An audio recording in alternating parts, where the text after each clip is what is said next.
Walla Walla is the third destination for the Rural Tourism Support Program. It's a great, I think, sequence because we've undertaken a couple already. We've learned a lot. I think it's the perfect time for Walla Walla to really look at its growth and its opportunities. And now that the program has matured, it's really the right time for us to come together.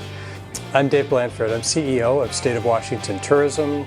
We are behind the Rural Tourism Support Program, which is, I think, a really wonderful opportunity for communities around the state. And that program brings together tourism stakeholders.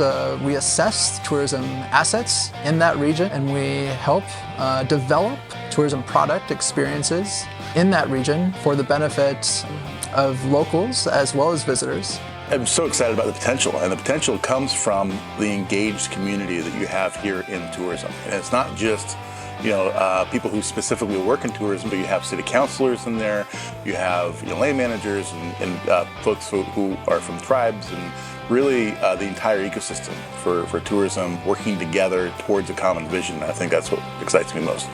A lot of times in the past, it's been a single person's passion or special interest of a time of an organization, and having a steering committee with identified areas of influence and importance and representation really helps keep that central knowledge hub and general information moving forward and momentum. We've got a lot of the work already done. We just need to pull it together. People want to do something, and the motivation is there. The funding is there now through the RTS program, the RTS grants, and the technical expertise. We have some of the best minds in the business. One of the things that surprised me in all of the workshops that we've been through is that there are so many things to offer in the Walla Walla Valley, and getting us all together in these workshops and talking about them has kind of like turned on some light bulbs, I think, for people like that. Oh yeah, I heard about that once, but I never really thought about it. To be able to have access to everyone in the same room to share what makes sense for us to develop. I think Eastern Washington and Northeastern Oregon have a story to tell that hasn't quite bubbled up to the mainstream yet. Because they are so diverse and span different industries, that they easily could go divergent paths. What they've chosen to do instead, I think, is to come together and really listen to each other, and that's the first step. That's the first step then to decide what is the right road forward for them. With my role in the wine community, we can be very centralized to the Walla Walla Valley AVA.